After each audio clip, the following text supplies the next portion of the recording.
Joël 2 est un appel urgent. Il décrit une armée terrible, une terre dans les ténèbres, le son des trompettes annonçant le jour de l'Éternel. Mais en même temps, il montre la promesse de restauration, d'abondance et du déversement de l'Esprit. Alors que certains lisent Joël 2 seulement comme une prophétie lointaine de l'Ancien Testament, la vérité est qu'il parle à la fois du jugement imminent et de l'espérance éternelle. Le contraste entre la destruction et la restauration, entre le feu et la pluie, entre le jugement et la grâce, est le cœur du texte. La vérité ignorée est que Joël 2 n'est pas seulement une poésie prophétique, mais une alerte pour chaque génération. Il montre que Dieu n'est pas impressionné par les rituels, mais par les cœurs déchirés. Il montre que le déversement de l'Esprit ne vient pas sans une repentance profonde. Et il expose que beaucoup attendent l'Esprit, mais ne veulent pas le brisement qui le précède. Celui qui comprend Joël 2 réalisera qu'il y a une clé spirituelle pour vivre un véritable réveil. Ce n'est pas la religion, mais la repentance. Ce n'est pas l'apparence, mais le cœur. Ce n'est pas seulement attendre l'Esprit, mais préparer l'autel. Restez avec moi jusqu'à la fin de cette vidéo, car nous allons parcourir, partie par partie, les révélations de Joël 2. Nous allons voir ce que signifie le son de la trompette, la convocation au jeûne, la promesse de la restauration et le déversement de l'Esprit sur toute chair. Vous découvrirez pourquoi cette vérité est ignorée et comment elle peut réveiller votre vie aujourd'hui. Le chapitre 2 de Joël commence par un ordre solennel. Sonnez de la trompette en Sion, poussez des cris d'alarme sur ma sainte montagne, que tous les habitants du pays tremblent, car le jour de l'Éternel vient, car il est proche. Ce n'est pas une mélodie douce, ce n'est pas le son d'une fête, mais le son de la guerre spirituelle. C'est le cri de Dieu réveillant ceux qui dorment. La trompette, dans la tradition d'Israël, avait divers usages. Elle annonçait les fêtes, convoquait le peuple aux assemblées et sonnait comme un signal de guerre. Mais ici, dans Joël, c'est le son du jugement. Le prophète n'annonce pas un temps de paix, mais un temps de ténèbres. Il décrit un jour d'obscurité et de ténèbres, un jour de nuages et de brouillards épais, une armée dévastatrice qui consomme tout sur son passage. Le choc de ce message est que Joël ne parle pas seulement d'une invasion militaire, mais d'une réalité spirituelle. Le son de la trompette est la parole prophétique qui éveille les indifférents, qui expose la tiédeur des gens installés, qui appelle le peuple non à la célébration mais au brisement. Et voici la vérité ignorée. Beaucoup ne veulent entendre de Dieu que des chants doux, mais ne supportent pas le son de la trompette. Ils veulent un évangile qui console, mais non l'évangile qui réveille. Ils veulent la voix du berger qui caresse, mais non la voix du guetteur qui crie de la muraille « L'ennemi approche ». Joël décrit le jour de l'Éternel comme quelque chose d'inéluctable. Il ne s'excuse pas pour le ton dur, n'adoucit pas le message, n'essaie pas de plaire à l'oreille humaine. Il annonce que le jour de l'Éternel est un jour de jugement, et, en ce jour, il n'y aura pas de masque. Les façades tomberont, les rituels vides n'auront aucune valeur, les justifications seront inutiles. L'armée décrite dans Joël 2 est effrayante. Devant elle est un feu dévorant, et derrière elle une flamme brûlante. La terre est devant elle comme un jardin d'Éden, et derrière elle un désert affreux. Que signifie cette image? Cela signifie que tout ce qui semblait beau et fructueux aux yeux des hommes sera dévasté lorsque le jugement de Dieu passera. Ce qui est un jardin aujourd'hui peut être un désert demain. Ce qui semble stable peut s'effondrer en un instant. Le prophète brosse un tableau symbolique, mais profondément réel. Des hommes forts marchant comme on n'en a jamais vu, des murailles escaladées, des villes envahies, des ténèbres couvrant les cieux. L'armée de Joël est la représentation du jugement divin qu'aucune puissance humaine ne peut arrêter. Ni les murs, ni les armées, ni les richesses. Lorsque le Seigneur se lève, aucune force ne résiste. Et pourtant beaucoup restent indifférents. Le son de la trompette est ignoré, le message du prophète est écarté, comme si le jour de l'Éternel n'était qu'une métaphore ou une exagération. C'est la même attitude que Jésus a dénoncée. Ils mangeaient, ils buvaient, ils se mariaient et mariaient leurs enfants, jusqu'au jour où Noé entra dans l'arche et le déluge vint. Il en sera de même du jour de l'Éternel. Il viendra comme un voleur pour ceux qui dorment. La trompette dans Joël est donc le symbole de la prédication prophétique qui ne peut être réduite au silence.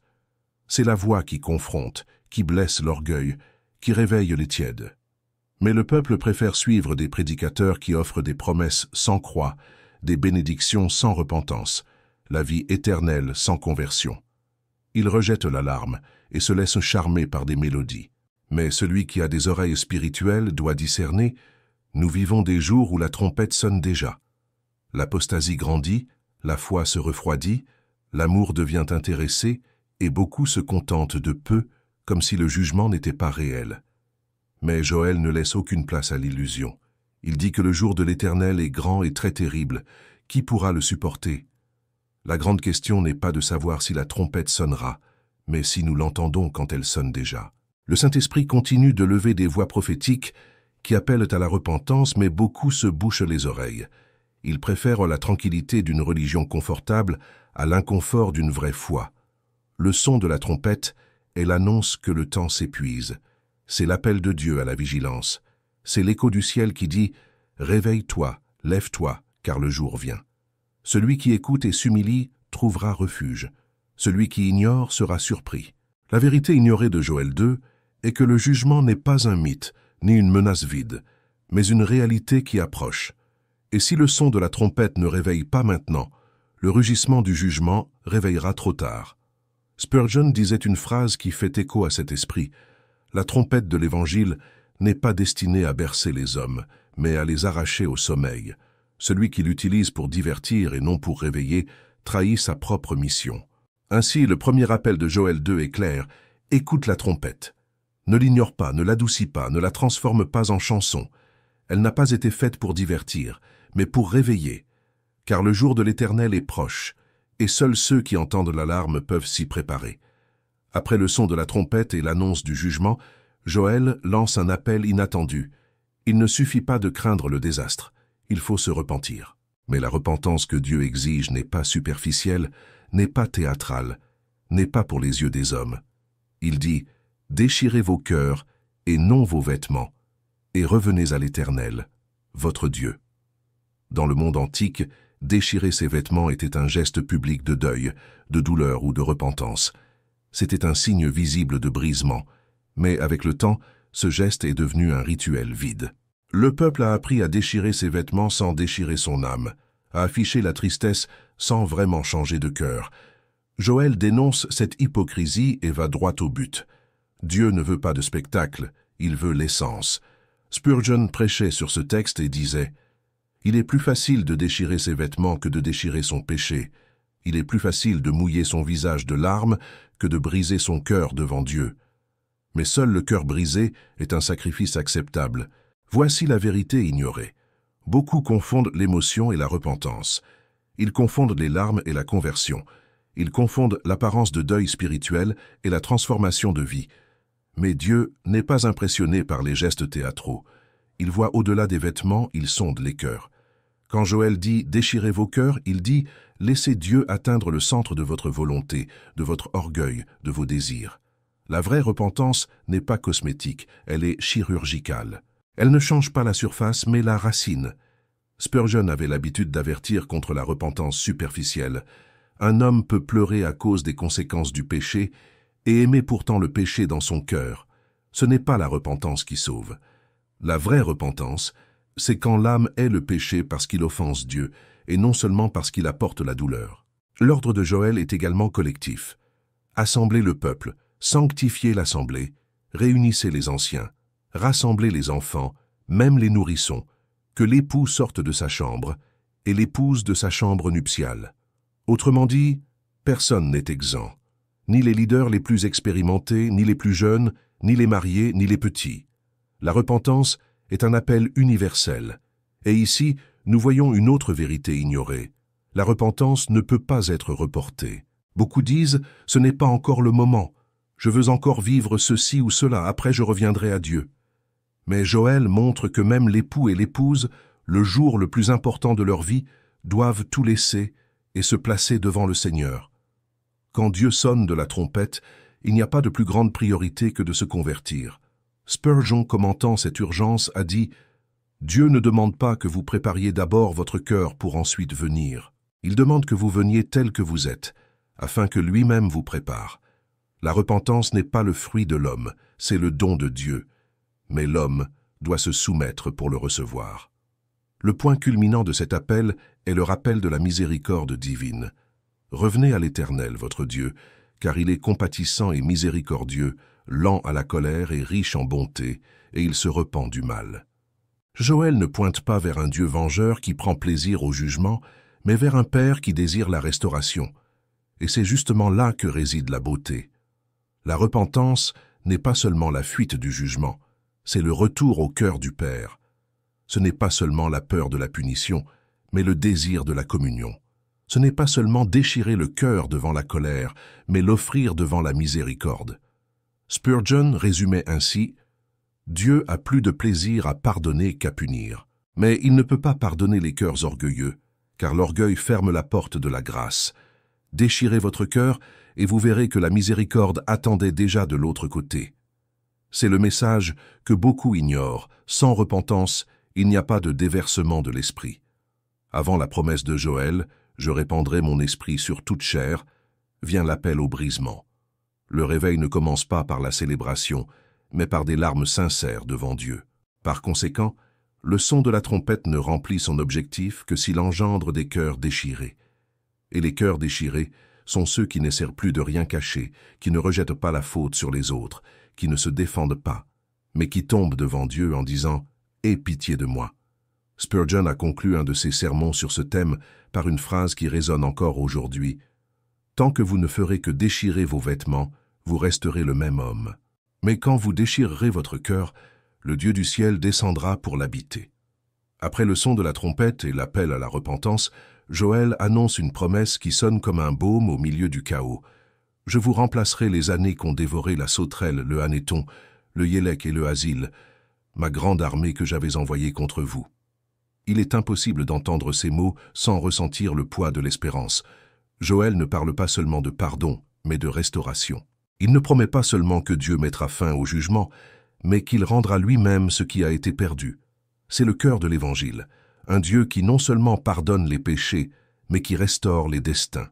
Les sauterelles, dans le contexte historique, représentaient la dévastation.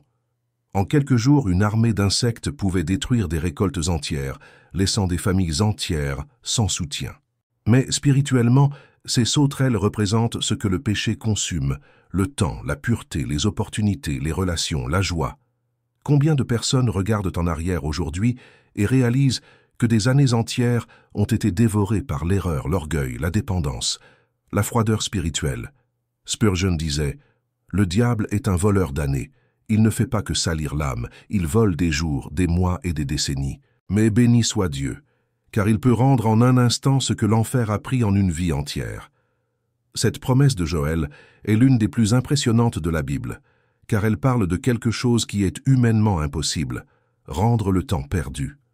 Aucun homme ne peut refaire les années passées, mais Dieu, qui est le maître du temps, peut restaurer de manière si abondante qu'une vie marquée par les pertes devienne une vie débordante de fruits. Et c'est ici que beaucoup ignorent la vérité. Ils croient au pardon, mais pas à la restauration. Ils croient que Dieu peut effacer le passé, mais pas qu'il peut le transformer en témoignage. Ils croient qu'il peut délivrer de la condamnation, mais pas qu'il peut remplir d'abondance celui qui ne connaissait auparavant que la rareté. Joël va plus loin. « Vous mangerez à satiété et vous serez rassasiés, et vous louerez le nom de l'Éternel, votre Dieu, qui aura fait pour vous des prodiges. Et mon peuple ne sera plus jamais dans la confusion. » La restauration n'est pas seulement matérielle, mais spirituelle. Le peuple qui était dans la ruine déborde maintenant de louanges. Le peuple qui était autrefois un sujet de honte devant les nations devient maintenant un témoin de la gloire de Dieu. Spurgeon, prêchant sur ce texte, a affirmé « La grâce ne fait pas que nettoyer la saleté. Elle couronne le pécheur repenti avec l'honneur. Le Seigneur n'enlève pas seulement le vêtement sale, il revêt d'habits de fête. Là où le péché a abondé, la grâce a surabondé. » Cette promesse révèle également quelque chose d'essentiel. La restauration ne vient pas des efforts humains, mais de l'intervention divine. Ce n'est pas le fruit de la discipline personnelle, ni le résultat de stratégie. C'est un miracle. Dieu lui-même dit « Je vous remplacerai ». Ce n'est pas l'homme qui reconstruit ce que le péché a détruit, c'est Dieu lui-même qui rend. Et cela devrait remplir le cœur du croyant d'espérance. Car peut-être que quelqu'un regarde sa propre vie et ne voit que des ruines. Peut-être compte-t-il les années gâchées dans de mauvais chemins, dans des choix insensés, dans des dépendances cachées. Peut-être voit-il une famille brisée, une jeunesse perdue, une foi éteinte. Mais la promesse de Joël résonne encore. Le Dieu qui est maître du temps peut tout restaurer. Spurgeon renforce cette espérance en disant « Il est possible d'être vieux en âge et jeune en grâce. Il est possible d'arriver au crépuscule de la vie et, par la grâce du Christ, de produire plus de fruits en quelques années qu'en des décennies passées. Car Dieu ne compte pas le temps comme nous le comptons. Il compte en fruits, et les fruits peuvent jaillir soudainement. La restauration promise dans Joël pointe également vers le Christ. Il est la vraie restitution. Ce qu'Adam a perdu, il l'a rendu. Ce que le péché a détruit, il l'a reconstruit. La croix fut le champ où tout le vol de l'ennemi a été annulé. Et la résurrection fut la preuve qu'aucun temps perdu n'est hors de portée de la grâce. Et voici la leçon. Le même Dieu qui a permis la dévastation est le Dieu qui promet la restauration. Il discipline pour corriger, mais guérit pour racheter. Il enlève pour purifier, mais rend pour glorifier son nom. Spurgeon a conclu ce thème par une phrase mémorable. « Si vous avez perdu des années dans le péché, ne vous découragez pas. Courez au Christ, et il fera en sorte que vos années futures soient si remplies de grâce que les années dévorées sembleront insignifiantes devant la moisson abondante qui viendra. » Ainsi, le message de Joël 2 est clair. Peu importe ce qui a été perdu, s'il y a repentance véritable, il y aura une restitution abondante. Car le Dieu qui sonne de la trompette pour réveiller tend aussi la main pour restaurer. Après l'annonce du jugement et de la restauration, Joël fait une promesse qui traverse les siècles et résonne jusqu'au Nouveau Testament. Après cela, je répandrai mon esprit sur toute chair. Vos fils et vos filles prophétiseront, vos vieillards auront des songes, et vos jeunes gens des visions. Même sur les serviteurs et sur les servantes, dans ces jours-là, je répandrai mon esprit. Ces paroles ne sont pas restées limitées au passé.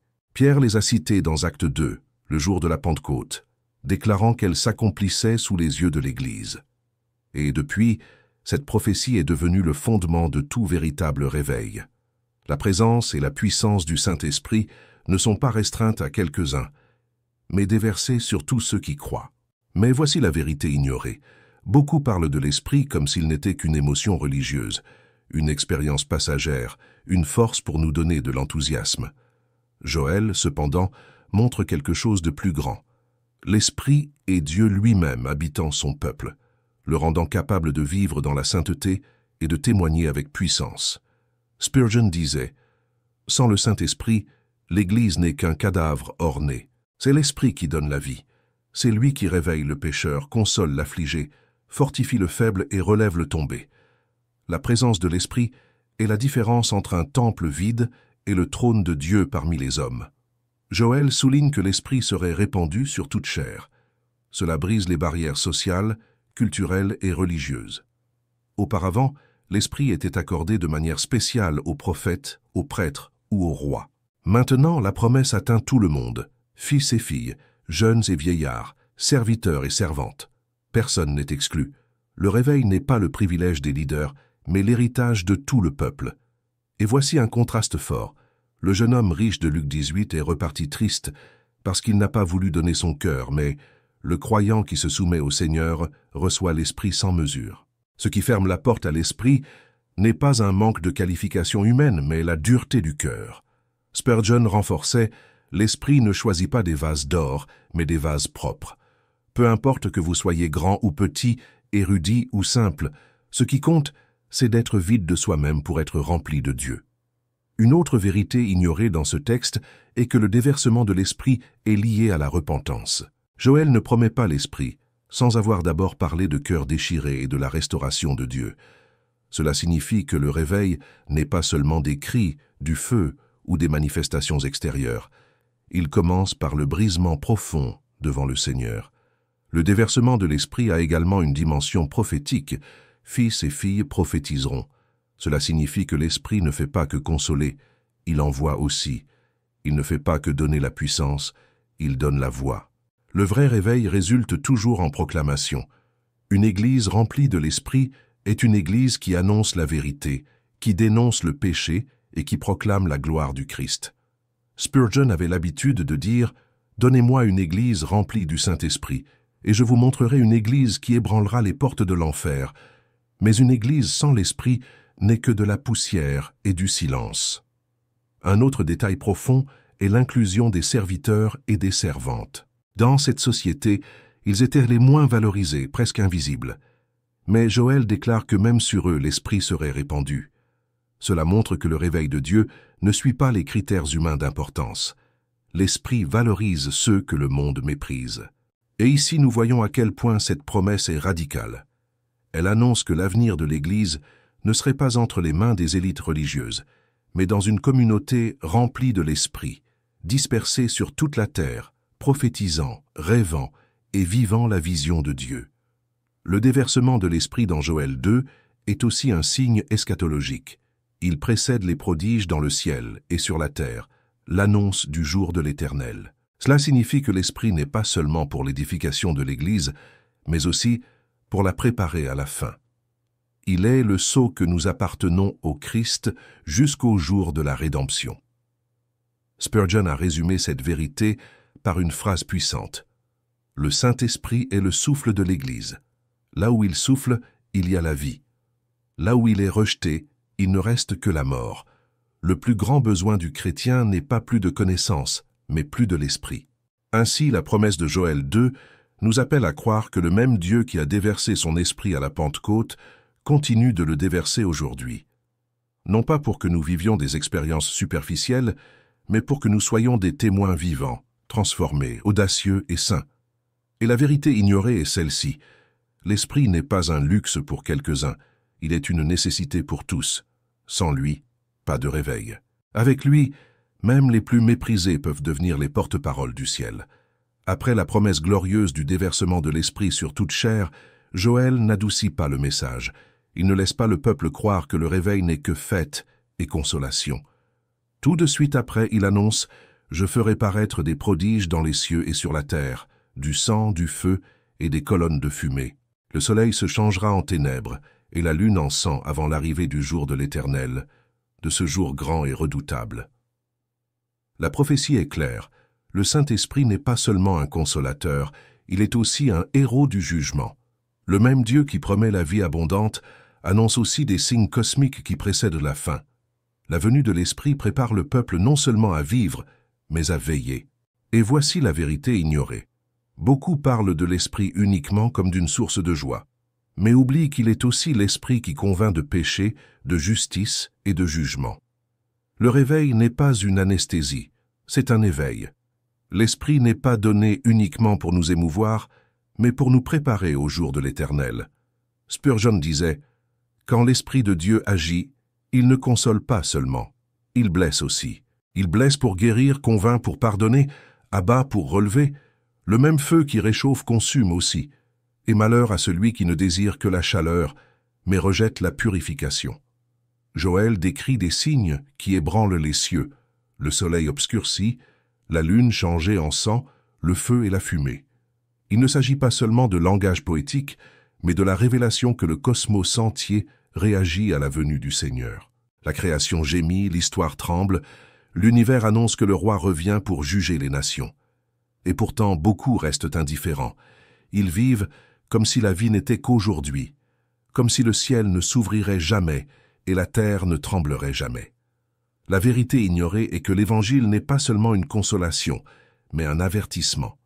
Le même chapitre qui promet le déversement de l'Esprit annonce aussi le feu du jugement. Spurgeon, prêchant sur le jugement, a affirmé « Si vous rejetez le Christ qui a saigné sur la croix, préparez-vous à rencontrer le Christ qui viendra avec des yeux comme une flamme de feu. L'agneau qui a été immolé est le lion qui rugira, et personne ne pourra se cacher au jour de sa colère. » Les signes décrits par Joël sont repris par Jésus dans le sermon prophétique, lorsqu'il annonce qu'avant son retour, il y aura des perturbations dans le ciel et sur la terre. Le même texte est cité par Pierre dans Acte 2, montrant que la venue de l'Esprit inaugure les derniers jours. Autrement dit, depuis la Pentecôte, nous vivons déjà dans l'attente de ce jour grand et terrible. Et voici un point que l'Église moderne ignore souvent. L'Esprit n'a pas été répandu pour nous donner seulement le confort, mais pour nous préparer au jugement. Il est le sceau de ceux qui appartiennent au Christ, le gage de l'héritage, la marque de ceux qui échapperont à la colère à venir. Sans l'Esprit, il n'y a pas de refuge. Spurgeon disait d'un ton grave, « Ne prêchez pas seulement la douceur de l'Évangile, prêchez aussi sa sévérité. » Le même Dieu qui offre la grâce aujourd'hui jugera le monde dans la justice demain. Et si l'Évangile ne sauve pas, il condamnera. Les signes dans le ciel et sur la terre sont un rappel que l'histoire n'est pas à la dérive. Nous ne marchons pas vers le hasard, mais vers la rencontre avec le Seigneur. Chaque tremblement de terre, chaque obscurité, chaque signe d'instabilité dans la création est un prélude au jour de l'Éternel. Mais même dans cette annonce de jugement, il y a la miséricorde. Joël ne termine pas dans la terreur, mais dans la promesse. Tout homme qui invoquera le nom de l'Éternel sera sauvé. Le message est double. Pour ceux qui rejettent, il y aura les ténèbres. Pour ceux qui crient, il y aura le salut. Pour ceux qui se moquent, il y aura le feu. Pour ceux qui se soumettent, il y aura le refuge. Spurgeon a conclu cette tension en disant « L'Évangile est comme le soleil. Pour ceux qui s'y abritent, il est lumière et chaleur. Pour ceux qui le rejettent, il est un feu dévorant. Le même Christ qui console ceux qui croient sera la terreur de ceux qui méprisent. » Ainsi, Joël 2 nous montre que nous ne pouvons pas séparer l'esprit du jugement. Le déversement de l'esprit n'est pas une fête humaine. C'est un signe divin que les derniers jours sont arrivés. Chaque cœur doit décider, soit il se soumet à l'esprit et trouve refuge, soit il ignore l'alarme et sera surpris par le feu. Au milieu des images de jugement cosmique, Joël 2 révèle l'une des promesses les plus grandioses de toutes les Écritures, et il arrivera que tout homme qui invoquera le nom de l'Éternel sera sauvé. Cette phrase est comme une fenêtre de lumière ouverte au milieu de l'obscurité. Le prophète a décrit un scénario de feu, de sang, de fumée, de soleil en ténèbres et de lune en sang, signe de jugement et de terreur. Mais au milieu de ce tableau effrayant, surgit la bonne nouvelle. Le salut est disponible, et non pas pour quelques-uns, mais pour tout homme qui invoquera le nom de l'Éternel. Spurgeon commentait « Voici la simplicité de l'Évangile. Invoquer et être sauvé. Il ne dit pas que tout homme qui fera de grandes œuvres sera sauvé, ni tout homme qui gardera parfaitement la loi, mais tout homme qui invoquera. Même le cri faible du pécheur est suffisant pour atteindre l'oreille du Tout-Puissant. » Le contraste est choquant. D'un côté, le jugement inévitable. De l'autre, la promesse de salut accessible. Joël montre qu'il n'y a pas de neutralité. Soit on invoque le nom de l'Éternel pour être sauvé, soit on rejette ce nom et on affronte le jugement. Et voici la vérité ignorée. Beaucoup veulent un évangile qui ne parle pas de salut, mais seulement de développement personnel, de confort, d'estime de soi. Mais Joël 2 nous rappelle que le point central de l'évangile n'est pas d'améliorer la vie présente, mais de délivrer de la condamnation éternelle. Sans salut, tout le reste n'est que vanité. Spurgeon disait avec fermeté, « Le plus grand problème de l'homme n'est pas la pauvreté, la douleur ou la maladie, mais le péché. Et le plus grand besoin de l'homme n'est pas la richesse, la santé ou le confort, mais le salut. Résoudre le temporaire sans traiter l'éternel, c'est comme peindre les murs d'une maison en feu. » La promesse de Joël révèle également l'universalité de la grâce. Tout homme, peu importe l'âge, la position sociale, le passé, peu importe que l'on soit ancien en Israël ou serviteur méprisé, peu importe que l'on soit homme ou femme, juif ou étranger, le salut est ouvert à tous ceux qui crient. Mais invoquer le nom de l'Éternel ne signifie pas seulement prononcer des mots. C'est crier avec foi, reconnaître sa propre misère, dépendre entièrement de la miséricorde de Dieu. Le publicain au temple l'a fait exactement en disant « Aie pitié de moi, pécheur ». Ce cri a suffi pour qu'il reparte justifié. Spurgeon avertissait « Ce n'est pas la longueur de la prière ni la beauté des mots, mais la sincérité du cœur qui invoque. Un soupir peut sauver une âme, tandis que 1000 discours orgueilleux peuvent la mener à la perdition. » Joël ajoute encore « Car il y aura des réchappés sur le mont Sion et à Jérusalem, comme l'Éternel l'a dit, et parmi les survivants ceux que l'Éternel appellera. » Cela montre que le salut est à la fois une offre universelle et un choix souverain. Dieu appelle, l'homme répond. La grâce ouvre la porte, le cri la traverse. Et ici, nous devons comprendre quelque chose de profond. Invoquer le nom de l'Éternel n'est pas seulement chercher de l'aide dans les moments de crise, mais reconnaître qu'il est le seul Seigneur de la vie. C'est se soumettre à son gouvernement. c'est abandonner les idoles, c'est se placer sous sa domination. Spurgeon prêchait « Beaucoup veulent invoquer le Christ comme sauveur, mais pas comme Seigneur. Mais celui qui ne l'accepte pas comme Seigneur ne l'aura pas comme sauveur. Le salut est complet. Il sauve du péché et pour la sainteté. » Cette promesse de Joël a été reprise par Pierre dans Actes 2 et par Paul dans Romains 10. Tous deux ont affirmé que le salut reste accessible de la même manière, non par les œuvres, mais par l'invocation du nom de Jésus. C'est pourquoi l'Évangile n'est pas un fardeau, mais un présent. Ce n'est pas une échelle à escalader, mais un bras tendu à saisir. La vérité ignorée est que beaucoup pensent qu'ils sont déjà sauvés par tradition, par moralité ou par religiosité. Mais Joël dit que le salut n'est pas automatique. Il est pour celui qui invoque. Il ne suffit pas de naître à Sion, il faut crier au Dieu de Sion. Il ne suffit pas de fréquenter le temple, il faut se soumettre au Dieu du temple. Spurgeon a conclu cet enseignement par des paroles fortes. Vous pouvez être le plus grand pécheur de la ville, mais si vous invoquez le nom de l'Éternel, vous serez sauvé. Vous pouvez être le plus moral des hommes, mais si vous n'invoquez pas, vous serez perdu. Le ciel n'est pas pour ceux qui se confient en eux-mêmes, mais pour ceux qui crient au Seigneur. Ainsi, Joël 2 montre que le salut n'est pas compliqué, mais il n'est pas non plus facultatif. Il est à la distance d'un cri. Et le jour où le soleil s'obscurcira et la lune se changera en sang, seuls ceux qui auront invoqué le nom de l'Éternel seront en sécurité. Joël termine sa prophétie par une promesse qui traverse les siècles. Car il y aura des réchappés sur le mont Sion et à Jérusalem, comme l'Éternel l'a dit, et parmi les survivants ceux que l'Éternel appellera. C'est le point culminant du chapitre. Après le son de la trompette, le jugement, la repentance, la restauration et le déversement de l'Esprit, Joël pointe vers un peuple préservé, un reste fidèle. Ils sont appelés les survivants, ceux qui restent debout quand tout s'écroule autour d'eux.